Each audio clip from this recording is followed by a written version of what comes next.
comme les USA ne sont pas en grande forme, ceux qui créent ne regardent plus ce qui se passe ailleurs et on se replie sur nous-mêmes artistiquement. Forcément, ce repli donne une musique uniformisée avec peu de prise de risque, beaucoup d'autosatisfaction, des producteurs qui veulent juste placer sans forcément sortir du lot et des artistes qui ont la peur de l'échec. Pour faire simple, on se retrouve souvent avec des V2 de projets déjà existants. C'est bien, hein, sauf que sur une année, on aime bien découvrir, avoir une nouvelle proposition, un rookie à suivre, c'est normal. Ce qui est très marrant, c'est qu'aux US, c'est les très gros artistes qui donnent le ton. Et en France, les gros, ne se renouvellent pas. Alors c'est la nouvelle génération qui est forcée de s'en occuper et je trouve ça carrément dommage. Alors oui, je vous vois venir, il y a évidemment, et heureusement d'ailleurs, certaines exceptions, comme Vald par exemple cette année. Alors qu'on aime ou qu'on n'aime pas, c'est même pas le débat. Mais il a proposé quelque chose de différent, il a pris des gros risques vu son statut, et il faut le dire, que ce soit avec son projet totalement électro ou son dernier album pop. Autre gros problème, je trouve qu'il n'y a plus de gros albums rap radicaux. Sérieusement, à part La Fouine, cette année, qui a fait un projet rap en mainstream? Et qu'est-ce qui a changé depuis 2024? Rien en vérité. C'est un truc de ouf. Je pèse mes mots. Écoutez ce que je vais dire, mais ça, faudra le comprendre que si vous regardez un match de NBA, la NBA met une drill au foot en termes de divertissement. C'est un truc de... Mais comment je vous dis que c'est abusé? Je vous jure que c'est hardcore. Je dis pas que c'est un meilleur sport. Je dis qu'en termes de divertissement, en termes d'expérience spectacle, en tant que spectateur dans le stade, ça met une tempête abusée. Déjà, pour commencer, il y a de la musique fort tout le temps. Il y a 2 points d'écart, c'est le dernier quart-temps, et genre très très fort dans le stade, pendant qu'il joue, t'entends ça, quoi, tu vois. Tu vois, vraiment, tu vois, des grosses prods que du rap. Le truc horrible à la télé, c'est qu'il y a plein de pubs. Mais en fait, quand t'es là-bas, faut que tu saches que tout, à chaque seconde où il y a plus de jeu, il se passe quelque chose. Pendant le temps mort, il y a une kiss cam ou un truc comme ça, ou dance cam, et que la danse la plus folle gagne de l'argent, je sais pas, $5000.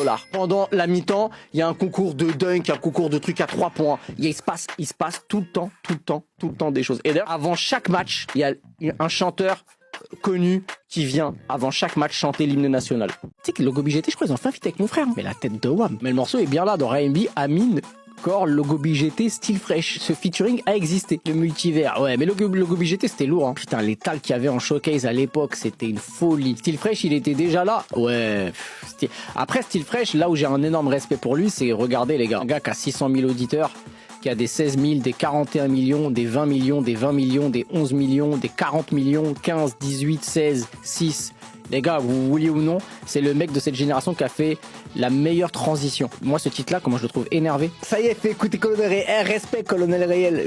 Je vous ai déjà fait écouter un son de Colonel Réel. Vous savez que j'ai déjà prod pour lui, mais c'est jamais sorti. Vous avez déjà fait écouter en live. J'avais déjà prod pour Colonel Réel. Et je me rappelle que même quand je vous l'avais fait écouter, vous m'avez dit, en vrai, à l'époque, ça aurait marché. En vrai, ça aurait marché de ouf. Et à l'époque, ouais, il y avait des gars qui je voulais placer par opportunisme de business. Mais logique, tu vois. Logique. Tu vois, demain, à l'époque, au prime de Logo BGT, on m'aurait dit oui, tu places pour Logo BGT. Je t'aurais dit, vas-y, mais attends. Un passage d'une musique en boîte, c'est combien de tals? C'est très peu. En fait, il faut savoir que les concerts, etc., comment c'est comptabilisé? C'est comptabilisé en fonction de la capacité de la salle. Ça veut dire que quand tu fais un concert à Bercy, la SACEM du concert de Bercy, elle sera plus importante que la SACEM du concert à la Cigale ou l'Olympia. C'est une chanson qui passe dans un film. Alors qu'une musique, comment elle passe dans un film? Alors je vous explique comment ça se passe. En fait, ça contacte le producteur de la chanson. Donc imaginons, moi je suis producteur d'un son qui a marché et on me dit voilà, on aimerait utiliser un titre sur un film pour une séquence de 30 secondes. Comment ça se passe? Que tu vas tout simplement négocier, c'est un cachet. J'ai vu des trucs un peu fous, tu demandes un pourcentage sur le truc du film. Non, c'est... Tu prends un cachet et souvent le cachet est très élevé. J'ai déjà vu des demandes à 40 sur des films français, sur des films français à 40 000 euros pour l'exploitation 30 secondes, entre 30 et 1 minute sur un titre. Et ça, je trouve ça assez dingue. Tu penses quoi du nouveau gros clash entre les rappeurs US? Moi, j'en pense qu'on a beaucoup de choses à gérer de notre côté en France. Tu vois, il y a beaucoup de soucis. La bouteille d'huile d'olive, elle a 8 euros the bee, tu vois. Qu'est-ce que j'en ai rien à foutre du clash entre Kendrick Lamar et Drake? Je présente Young Booba, un ami à moi. Je m'appelle Young Booba, je suis compositeur et je suis aussi ingé son. Ça c'est bien, il met en avant des beatmakers. Et moi je connaissais pas, donc il met en avant des gars un peu... tu vois, c'est cool, ça fait plaisir. Fais-moi un truc de rap, j'ai envie de rapper, tu vois, un truc rap. Un truc vraiment rap, tu vois, on part sur du rap. J'aime pas, ça j'aime pas. Wesh. Faites pas comme il a fait. Regardez la transition de sa tête. J'aime pas, ça j'aime pas. Pas Ouais. Je vais commencer par les drums. Ouais, commence par les drums, comme ça je suis bien. Mais ça j'aimais pas trop ce que tu faisais là. Ah, et lâche pas. Tu vois, quoi, fais les drums. Mais ça pue vraiment sa mère. Ne plus jamais faire ça, sinon je te balaye, frère, je suis devenu musclé. Et là, il est sur GTRP, là. Là, on dirait vraiment un perso de chez Grand Line. Il est en RP de baiser. Et être en studio avec moi. Par contre, toutes les personnes qui sont en studio, je veux voir la bonne humeur. S'il y a des gens, leur meuf vient de les gifler ou un truc comme ça, vous sortez tout de suite. Allez. S'il n'y a pas de la bonne vibe, pas de studio. Et moi, je suis prêt. Vous voulez que je vous sorte une stat effrayante?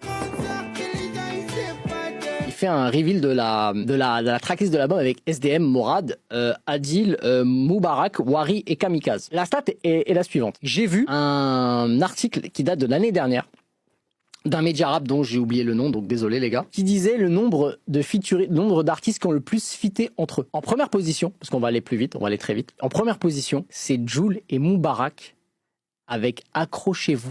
38 featuring. Ils ont fait 38 feats. C'est quasiment un triple album commun. C'est 3 albums de 12 titres. Et c'était en 2023. L'article date de mi-2023. Donc là, il y a celui-là, donc ça fait 39, et Bellex en a peut-être fait un entre-temps, il y en a peut-être 40. Je sais pas. Et je sais qu'il est signé dans sa structure et qu'il, tu vois, mais je trouve ça ouf, hein. Je trouve ça ouf. 39, il y a 39 featuring à minima. Avoir 38 sons solo, c'est déjà beaucoup. Alors 38 feats, mais 38 feats avec le même mec. Non, mais moi je trouve ça bon. En fait, faites un album commun. C'est plus simple. Dans la musique, toucher 777, c'est quasi impossible. C'est un miracle. Ah, très Toucher peu. le petit et le grand-père. T'en as très peu. T'as Gims qui peut faire ça. Ouais. C'est tout. On parle en grand public. Aujourd'hui, beaucoup de hits, hein. Pas genre un mec à 300. Peut-être Aya. Alors oui, pour les petits, oui. Pour les plus âgés, je suis moins plus sûr, Je hein. suis moins sûr aussi. Je suis moins sûr. Hein. Ouais. Là, on parle de 77 ans. On Ouais. parle pas de 50 ans. Stromae, oui, ça c'est réel. Oui. Jules, je suis pas sûr, hein, les gars. Non, je pense pas que Joule, hein, les gars. Il y a plein de gens qui sont pas anti-Joule, mais hors Joule déjà. Donc, D'accord. c'est pas un truc qui va convenir à tout le monde. On parle vraiment mais c'est impossible hein, de dire tout le monde de base, mais. Big Flo et Oli, alors Big Flo et Oli, il a les 7,77, mais il a une tranche du milieu qui touche pas. Mais dites Monsieur Soprano. Ah non, Soprano, c'est quelqu'un. Mais merci. Et pourtant, il va streamer beaucoup moins que beaucoup d'artistes aujourd'hui. Tu l'as dit, il fait partie des humains les plus gentils que j'ai rencontrés de ma vie. Tu vois, c'est comme Kanté, ça se voit un peu qu'il est trop gentil. Oui. Quoi. Lui, c'est celui qui a le mieux mangé la notoriété possible. C'est vrai. Il en a fait une force, quelque chose d'incroyable, où il garde ses bonnes distances. Il était invité partout, et pourtant, toujours été dans sa ligne. Parler à son public rap et aussi parler aux familles. C'est trop dur, à tout le Soprano. monde. Ouais. 7,77 ans, c'est ce qu'on. Pour moi, le MVP des Ardentes en rap français, je n'ai pas peur de le dire, c'était Niska. Niska, meilleur show des Ardentes. Niska, ceux qui étaient là sur place.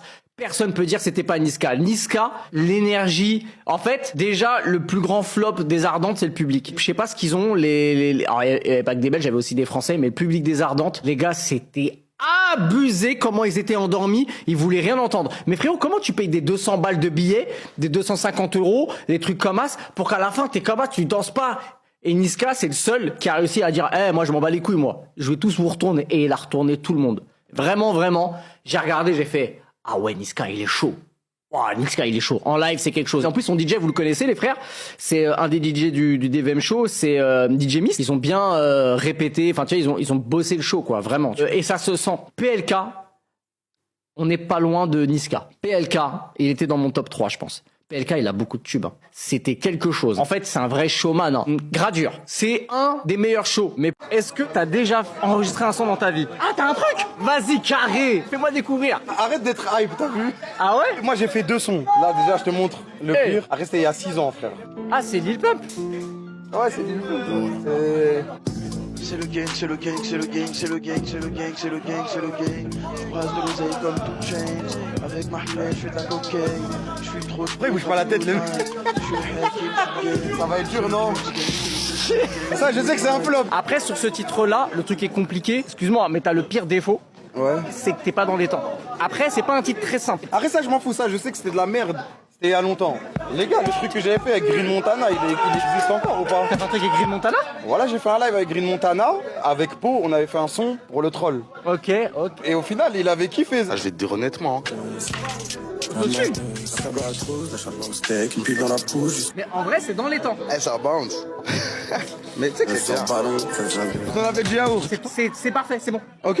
C'est bon. Yes! Je peux pas m'empêcher de dire que c'est une de mes plus grosses tristesses de ma vie en musique. En 2006 ou un truc comme ça, ils font un live, le seul concert, le dernier concert de leur carrière à Paris. Donc c'était à Bercy. J'avais 2 places VIP backstage que EMI, parce qu'ils étaient signés chez EMI, qui est une maison de disques qui n'existe plus. Bref, je connaissais bien le DA qui m'avait, j'avais 18 ans, un truc comme ça.